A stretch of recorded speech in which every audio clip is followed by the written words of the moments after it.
La cita prenatal, que lo cambió todo. El CEO, la esposa y la amante embarazada. Alerta drama. Si has experimentado una traición o crees en las segundas oportunidades, toca el botón de Me gusta ahora. Suscríbete para unirte a nuestra comunidad de resilientes. Imagina esto. Estás embarazada y vas a tu revisión médica, solo para encontrar a tu esposo millonario, el padre de tu hijo, con otra mujer, que también está embarazada. ¿El destino es cruel o es la hora de la verdad? Elena Torres pensó que su vida era una novela de éxito. Un esposo devoto, Javier Roca, un imperio tecnológico que les aseguraba una vida de ensueño en su ático de lujo en Madrid, y la llegada de su primer hijo. Pero toda su realidad se derrumbó el día que entró en la clínica de la doctora Sofía Rivas. En un instante, todos sus planes se hicieron trizas al ver a su marido apoyando tiernamente a una mujer embarazada que no era ella, su amante. Lo que siguió fue un desgarrador viaje de engaños, alianzas inesperadas y una lucha desesperada de Elena por su dignidad, el futuro de su bebé, y por desentrañar la verdad oculta tras la traición de Javier. Parte 1. El secreto en el consultorio. Elena Torres despertó con el sonido de la lluvia en los cristales. La luz gris de la mañana se filtraba en el dormitorio de su lujoso ático, en el exclusivo barrio de Salamanca de Madrid. Un espacio que susurraba riqueza, pero también una creciente distancia emocional con Javier. A sus 20 semanas de embarazo, Elena sentía una mezcla de ansiedad y gratitud por este regalo, concebido tras años de intentos. Sin embargo, el comportamiento de Javier Roca, CEO del grupo Roca Tech, había sido inusual. Descubrió un recibo de un spa de lujo llamado Bienestar Eterno en su bolsa de deporte, un lugar que ella no conocía. ¿Por qué? ¿Y con quién había estado allí? Javier había pasado las últimas 2 semanas con llamadas nocturnas y viajes de negocios urgentes. Intentó ser fuerte, pero el recuerdo de su atento marido, que le había llevado una orquesta a casa por su aniversario, la torturaba. Se acercó al despacho, dudando. El murmullo de Javier al teléfono se coló por la madera. Sí, Claudia, lo sé. Estaré allí pronto, cálmate. Por supuesto, es importante para mí. Claudia. El nombre le perforó el estómago. Antes de confrontarlo, él colgó. Elena se alejó, sintiendo una ola de náuseas, mitad embarazo, mitad miedo puro. Su prioridad ahora era la cita prenatal con la doctora Sofía Rivas. Cuando salió del baño, Javier ya se había ido, dejando una nota apresurada. Reunión de trabajo. Vuelvo tarde. Una amargura le llenó la boca. Javier, el hombre que debería estar a su lado, estaba ocupado expandiendo su imperio. La clínica de la doctora Rivas estaba llena de parejas felices, lo que acentuaba la soledad de Elena. Se sentó, esperando en vano que Javier entrara por la puerta. Una enfermera llamó. «Señora Torres, la doctora la espera». Dentro, la doctora Rivas la saludó con calidez.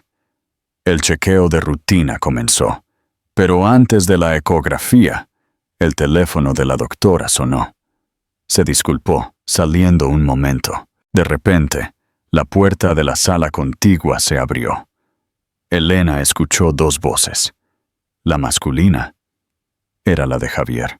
Con el corazón latiendo a 1000, se deslizó de la camilla y abrió la puerta lo justo. Allí, en la sala de al lado, estaba Javier, con el brazo alrededor de una esbelta morena. Ella llevaba un vestido de diseñador que revelaba un pequeño vientre. La mujer estaba embarazada.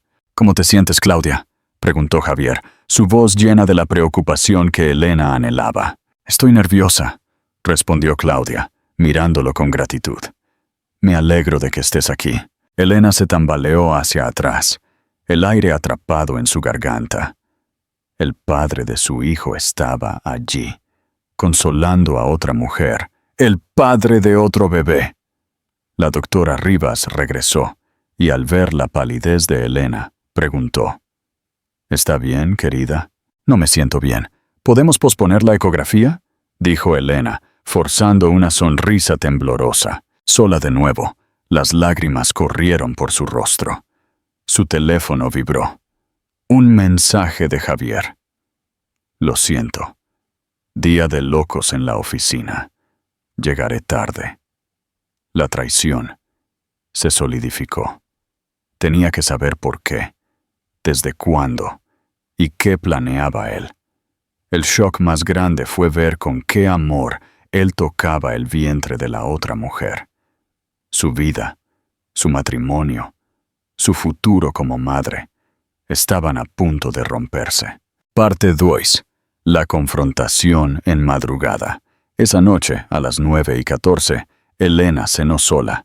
El silencio en el ático era ensordecedor. Llamó a su amiga, Paloma Gil, que trabajaba como enfermera en Barcelona.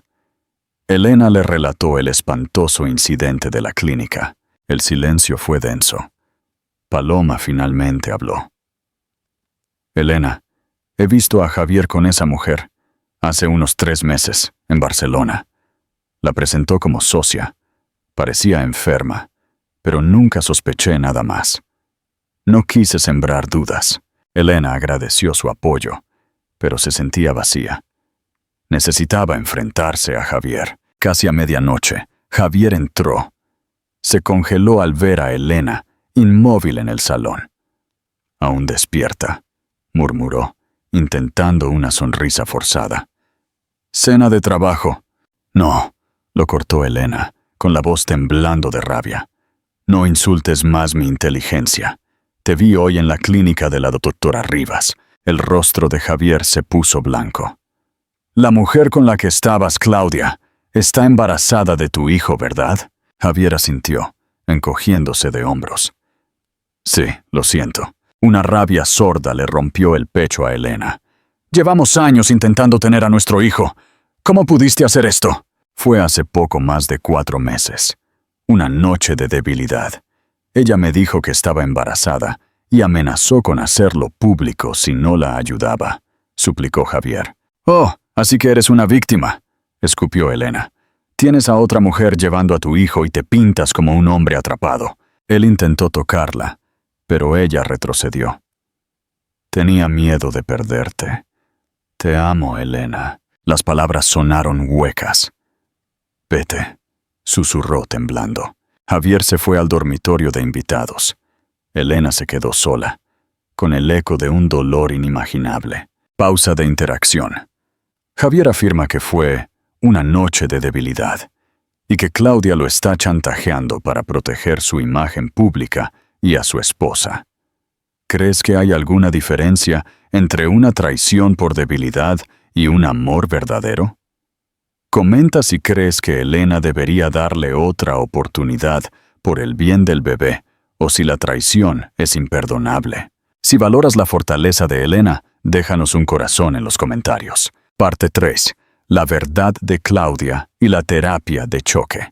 Al día siguiente, Elena, impulsada por la determinación, registró el despacho de Javier. Encontró una carpeta etiquetada como Claudia Vega, privado. Dentro había facturas, gastos médicos y documentos legales.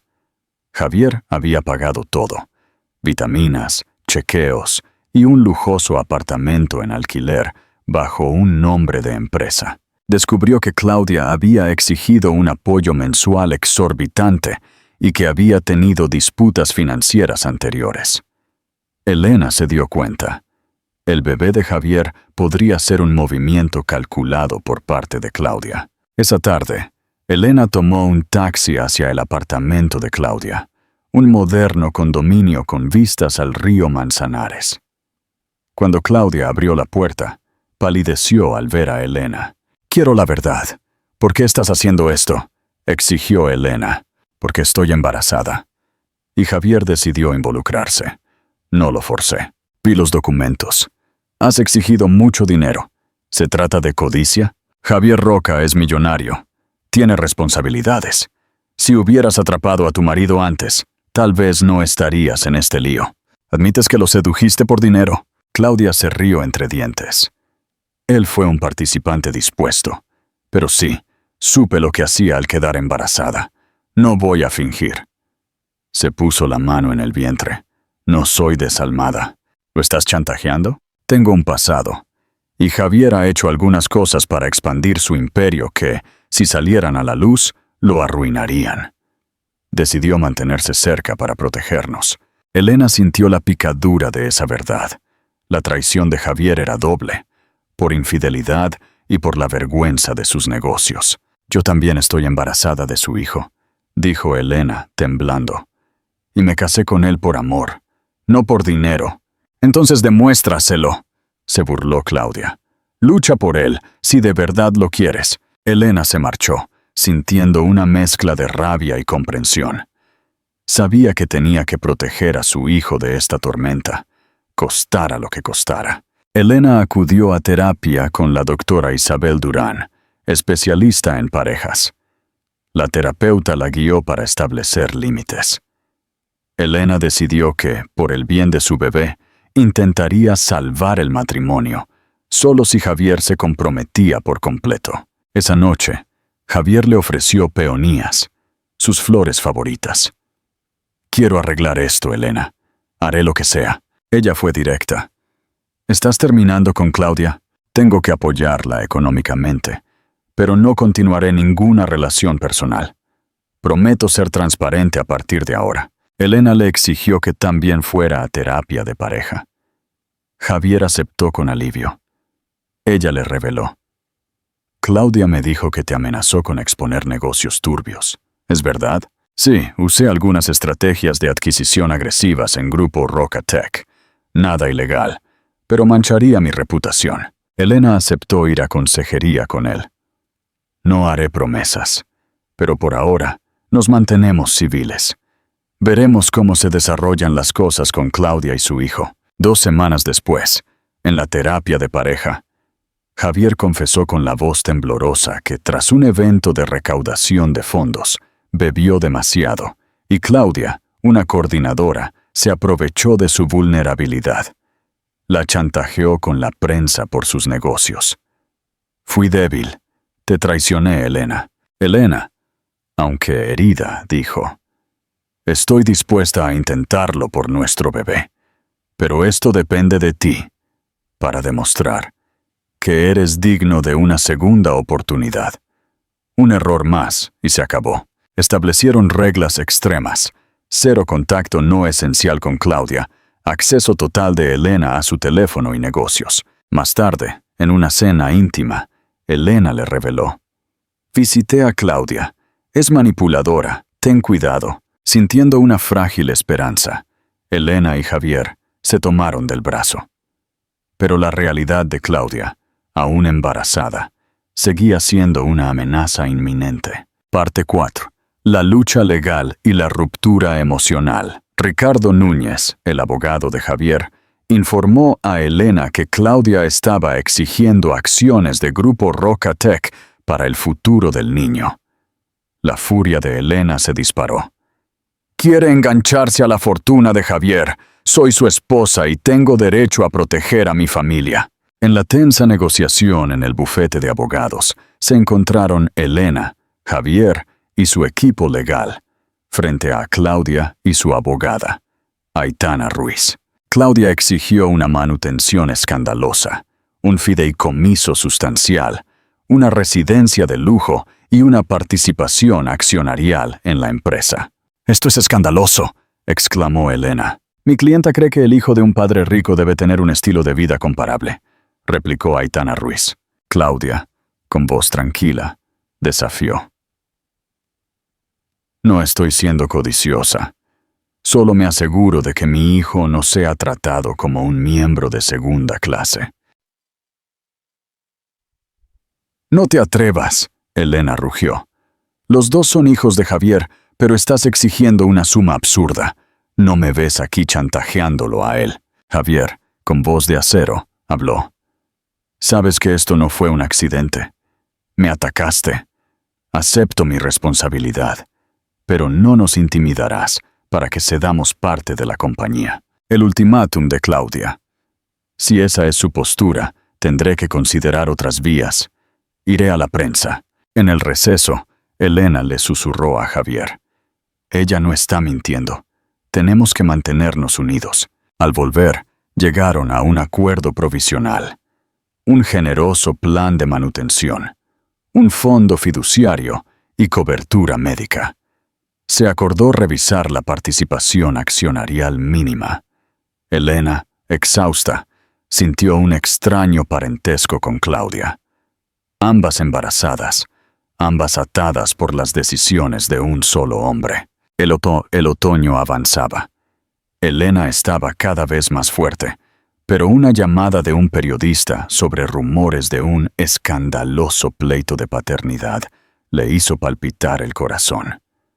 Las amenazas de Claudia se acercaban. Una noche, Elena confrontó a Javier. ¿Qué pasa si Claudia filtra todo? Javier la abrazó. Hablé con una firma de relaciones públicas. Emitiremos un comunicado asumiendo la responsabilidad.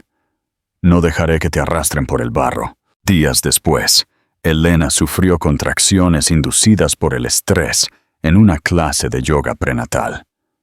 La doctora Rivas le ordenó reposo inmediato. La salud de este bebé y la tuya son lo primero. Javier corrió a su lado, tomando su mano.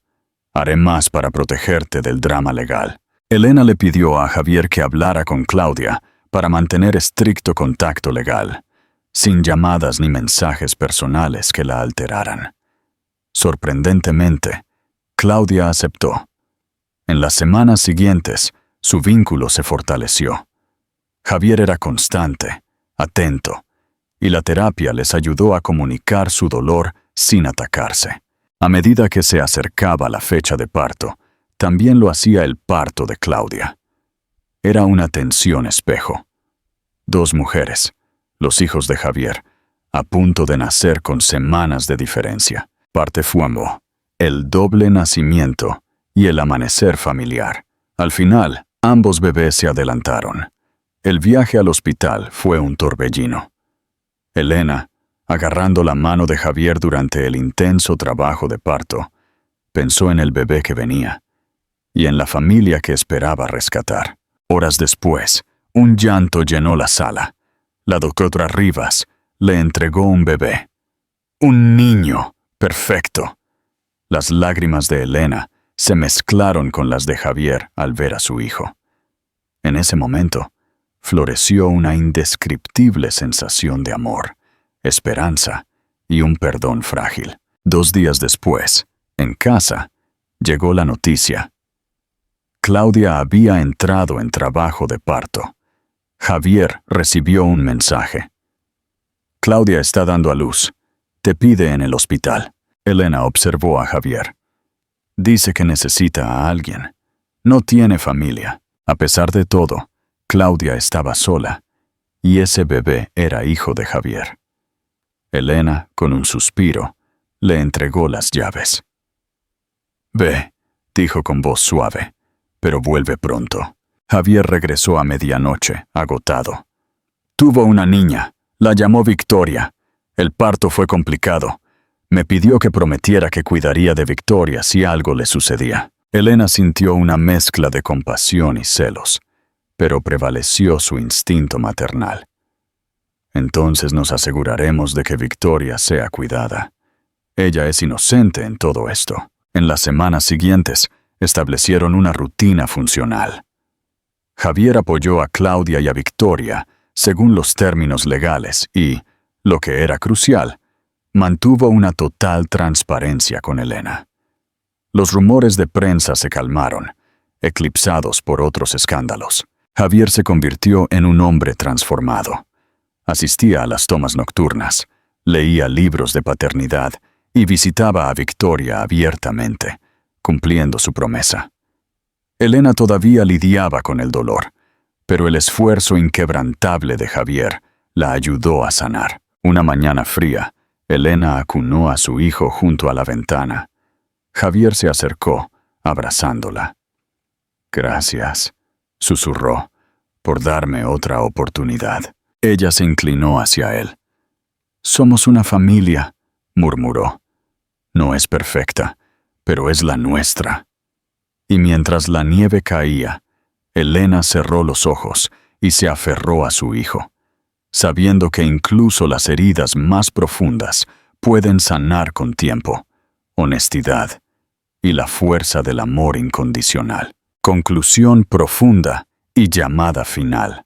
La historia de Elena Torres nos lleva de la traición devastadora a la resiliencia más pura. Su viaje demuestra que, a veces, la mayor prueba de un matrimonio no es la ausencia de errores, sino la voluntad de enmendar y redefinir lo que significa ser una familia. Javier tuvo que enfrentar la vergüenza y el miedo, y Elena tuvo que encontrar la compasión para aceptar la complejidad de una nueva vida. La victoria final no fue sobre la amante, sino sobre el rencor. Si esta historia de redención te ha llegado al corazón y te recuerda que la honestidad es el único cimiento de la confianza, te pedimos que nos des me gusta, lo compartas con tus amigos y te suscribas para no perderte nuestras historias de fortaleza humana. Gracias por acompañarnos. Tujet voy.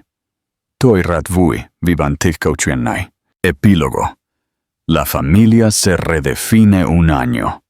Después, el caos ordenado.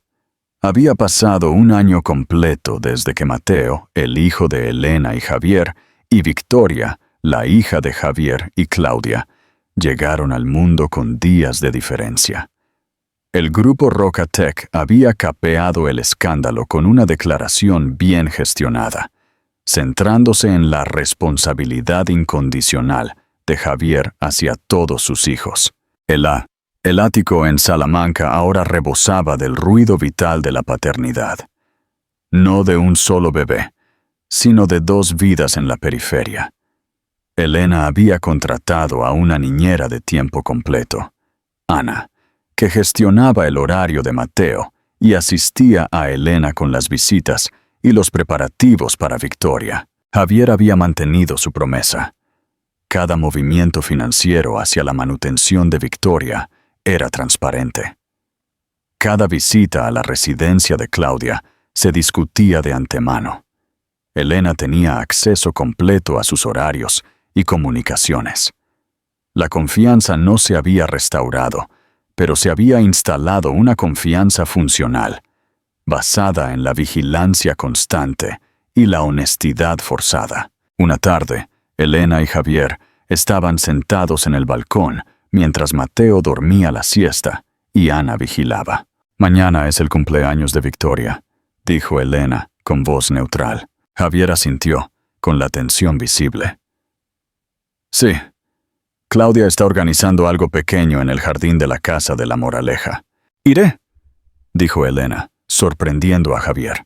«¿Qué no tienes que ir? No espero que...» «Lo sé. Pero me niego a que nuestro hijo crezca sintiendo que la existencia de su hermana es un secreto o una vergüenza. Y quiero ver a la niña, no como rival, sino como la otra hija de mi marido. Además», añadió, con una media sonrisa amarga, «necesito ver la cara de Claudia cuando vea que la víctima está presente». La resolución de Elena no venía del perdón, sino de la necesidad de controlar la narrativa de su propia vida y de su hijo. Ella ya no era la esposa engañada, era la madre y la defensora principal. Pregunta de interacción. Si fueras Elena, ¿irías al cumpleaños de la hija de tu esposo y su amante para Kiem Soat Tingen, o elegirías mantener Juan Cac de Bauve Bantandejanos tu opinión? El cumpleaños de Victoria. Una prueba de fuego. El día del cumpleaños fue un ejercicio de diplomacia emocional. La casa que Javier había alquilado para Claudia era lujosa, aunque impersonal. El tipo de lugar que gritaba dinero corporativo. Elena llegó con Mateo en brazos, vestida con un elegante pero sencillo traje de lino. Javier, que había llegado antes, la recibió en la puerta con una mezcla de gratitud y nerviosismo. «Gracias por venir», susurró. «Por favor, Javier, hablemos solo de pasteles y pañales». Claudia estaba en el jardín, impecablemente vestida. Al ver a Elena, su sonrisa se congeló. Era obvio que esperaba que Elena se mantuviera alejada. «Elena», dijo Claudia, con voz forzada. «No sabía que vendrías». «Tampoco yo», respondió Elena, con una sonrisa helada. «Pero mi hijo y yo queríamos desearle lo mejor a Victoria». Elena se acercó a la pequeña Victoria, que gateaba felizmente.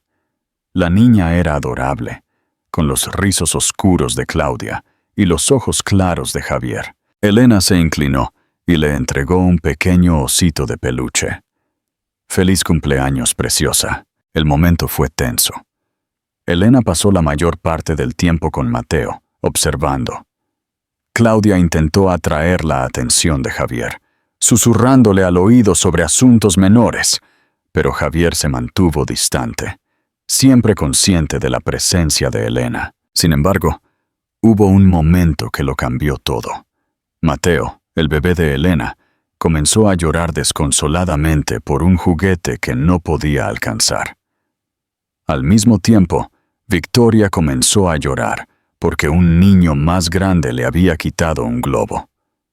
2 niños, 2 llantos, ambos hijos del mismo hombre. Instintivamente, Javier tomó a Mateo en brazos.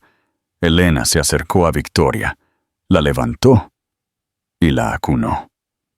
El llanto de la niña se calmó de inmediato en los brazos de Elena, buscando consuelo. Claudia se quedó mirando, completamente sorprendida. Elena, sin darse cuenta, le acariciaba la espalda a la bebé. Cuando sus ojos se encontraron con los de Claudia, no había odio, solo el cansancio y el parentesco silencioso de 2 madres. «Necesita un cambio de pañal», dijo Elena, devolviéndole a la niña. Claudia tomó a Victoria, con los ojos llenos de una emoción que Elena no pudo descifrar. «Gracias», murmuró. Fue la primera palabra genuina que Elena había escuchado de ella. La lucha no era entre 2 mujeres, sino el reflejo de una herida que ambas llevaban. Pero los niños, en su inocencia, exigían una tregua. La redefinición de los acuerdos. El encuentro llevó a una reevaluación. Elena no quería que la vida de sus hijos fuera una eterna batalla legal. Unas semanas después, Elena llamó a Ricardo Núñez, su abogado, y a Aitana Ruiz, la abogada de Claudia, y les pidió una reunión. Pero esta vez, sin Javier. «Hemos estado tratando esto como una batalla legal por el dinero de Javier», comenzó Elena. «Pero se trata de la estabilidad de 2 niños que son hermanos. Quiero proponer un nuevo acuerdo, un acuerdo de coexistencia. Propuso eliminar la participación simbólica en las acciones de Rocatec, el punto de chantaje original. Javier transferiría un bien inmueble a nombre de Victoria, garantizando su futuro. Establecer un fondo de educación conjunto que cubra a Mateo y Victoria, gestionado por un fideicomiso independiente y transparente. Coordinación parental.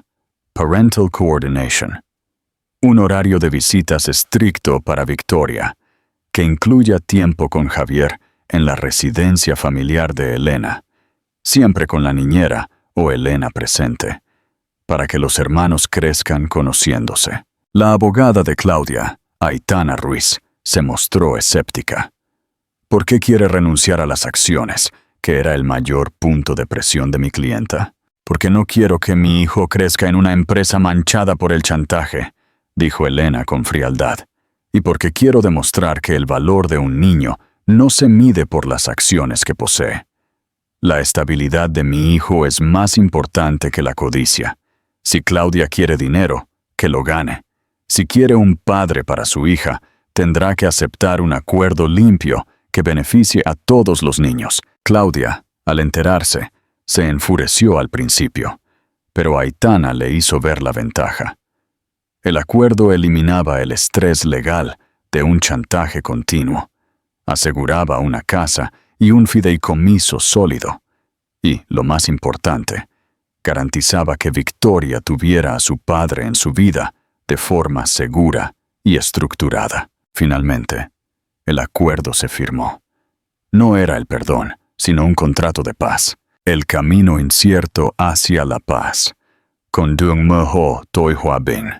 Los años que siguieron fueron una mezcla compleja de dolor y crecimiento.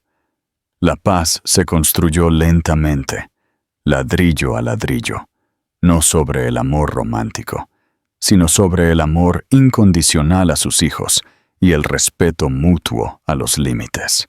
Javier demostró ser un hombre transformado. Su tiempo en la oficina se redujo. Los sábados estaban dedicados a los niños, con Mateo y Victoria, siempre acompañada por Ana o una tercera persona neutral, jugando juntos en el jardín del ático o en el parque. La paternidad, finalmente, le había enseñado la verdadera prioridad de la vida. Elena encontró su fuerza. Regresó a la universidad para obtener un título en gestión de patrimonio y se unió a la junta directiva de Grupo Rocatec. Ya no era solo la esposa del CEO, sino una socia estratégica, protegiendo su patrimonio y el de sus hijos, y asegurándose de que los negocios turbios fueran una cosa del pasado. Ella y Javier nunca recuperaron la intimidad sin fisuras de su matrimonio original, pero desarrollaron un respeto mutuo y una profunda gratitud por la lealtad que se habían demostrado mutuamente durante la crisis. Un día, mientras veía a Mateo, 4 años, y Victoria, 4 años, reír juntos, construyendo un fuerte de cojines en el salón, Elena sintió una punzada, pero esta vez no era dolor. Era paz. No creí que sobreviviríamos a esto, susurró a Javier, que estaba a su lado. Javier le tomó la mano. Su agarre era firme, real. Yo te traicioné, pero tú nos salvaste a todos, Elena. Nos salvaste al elegir el futuro de nuestros hijos antes que tu dolor. Ella no había perdonado la infidelidad, pero había aceptado la redención de su marido. Conclusión profunda y llamada final, la historia de Elena, Javier y los 2 bebés es un testimonio de la verdad de que la familia no es una fórmula, sino un compromiso. El perdón no siempre significa olvidar o volver a ser pareja. A veces significa establecer la paz por el bien de las almas inocentes. Elena no eligió un matrimonio fácil. Eligió uno real, basado en la transparencia y la coparentalidad, incluso con la mujer que la había herido. ¿Qué te enseñó esta historia sobre el verdadero significado de la lealtad y el sacrificio de una madre? Comparte tu lección en los comentarios. Si esta historia de supervivencia emocional y redención te inspiró, suscríbete, comparte y dale me gusta. Tu apoyo nos ayuda a seguir contando historias que prueban que, incluso en la traición, puede surgir una nueva forma de amor. Hasta la próxima historia. Tuyet voy. Toi radvui vivan montieptuk hantenkwa Elena va Javier. Capítulo final. La confianza es un mural. El legado de Elena y el regreso de la pareja. Habían pasado 5 años desde el acuerdo de coexistencia. El grupo Rocatec había florecido bajo una nueva dirección moral, gran parte de ella inspirada por Elena. Ella ya no era solo un miembro de la junta, era la directora de ética empresarial, una posición creada a su medida, garantizando que la compañía operara con la misma transparencia que ella exigía en su matrimonio.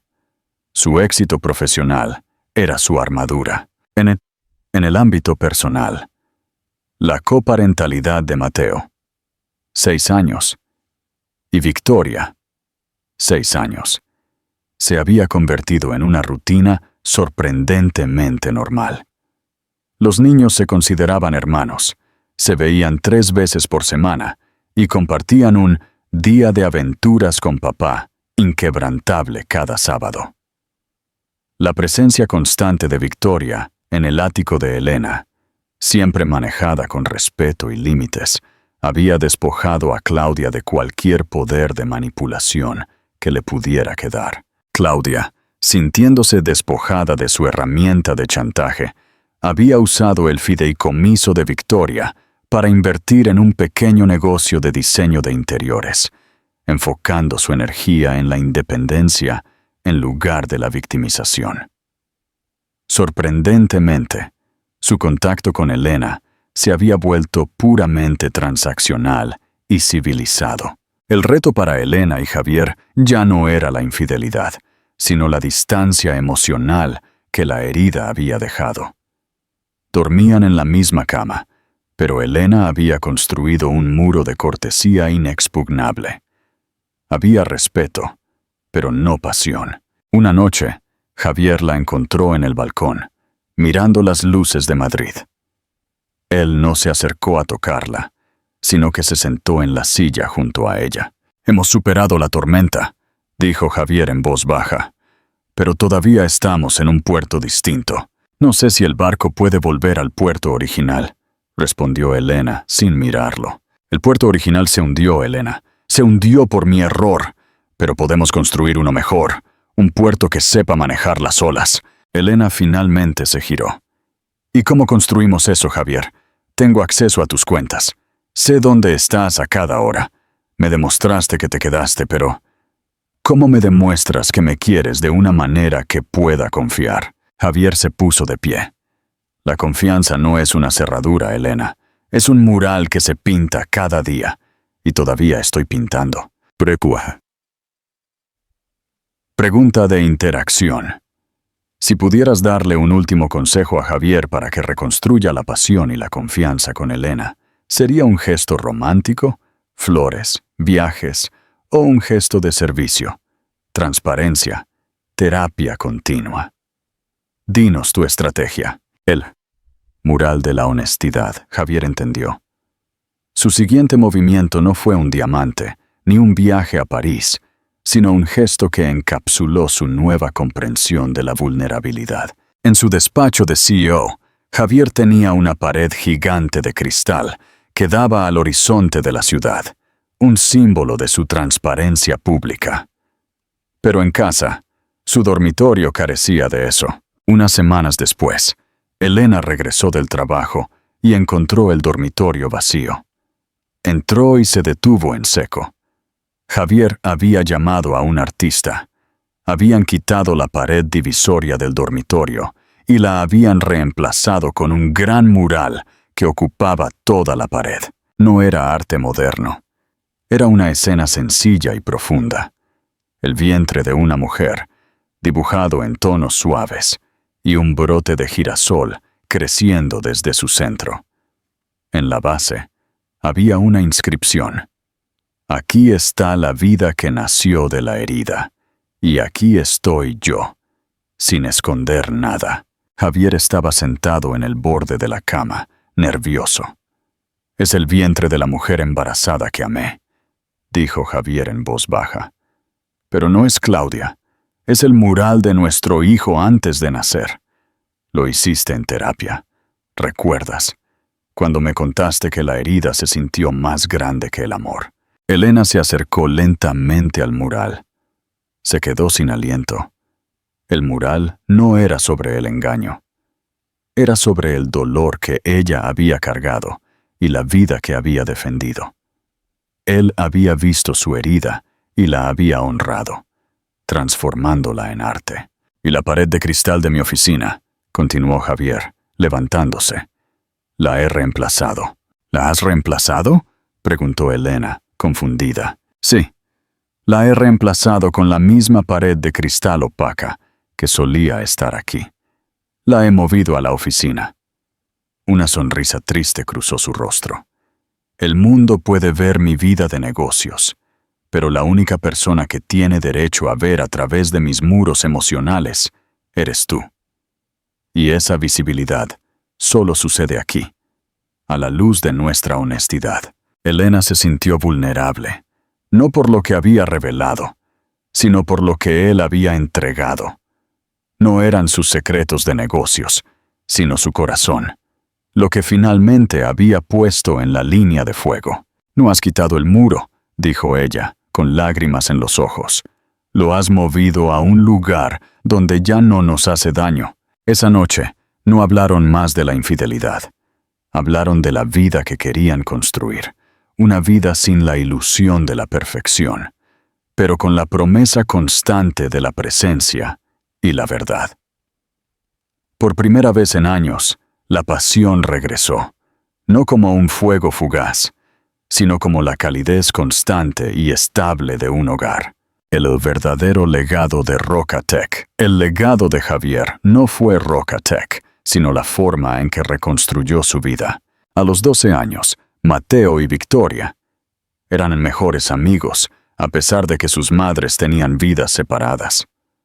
Victoria era una niña brillante y estable, y Claudia, ahora una empresaria de éxito, agradecía la paz y la estructura que Elena había forzado en sus vidas. La paz se había convertido en su normalidad. Una tarde, en una cena formal de la empresa, Javier anunció una gran donación y un nuevo enfoque: fideicomisos familiares éticos. La compañía ayudaría a crear fondos fiduciarios transparentes y a prueba de errores para hijos de parejas que pasaban por divorcios difíciles, especialmente en el mundo corporativo. Aprendí, dijo Javier en su discurso, con Elena a su lado, que el activo más valioso de una empresa no es su capital, sino la estabilidad de las familias que la dirigen. Mi esposa, Elena, me enseñó que la única forma de proteger una empresa es operarla con la misma honestidad inquebrantable que uno exige en el hogar. Elena lo miró. No era una mentira corporativa. Era la verdad. Javier no había recuperado a la esposa ingenua. Había ganado una socia a la par, una protectora de su alma y su legado. Y ahora sí, Elena Torres y Javier Roca no vivieron felices para siempre, en el sentido de un cuento de hadas. Vivieron honestos para siempre, y en esa cruda y hermosa honestidad encontraron una felicidad que el dinero no podía comprar, ni la infidelidad podía destruir. Llamada final a la acción. Si esta historia de redención te ha demostrado que la fortaleza se encuentra en la vulnerabilidad, suscríbete y comparte este capítulo. Tu apoyo nos ayuda a contar historias reales sobre cómo sanar las heridas.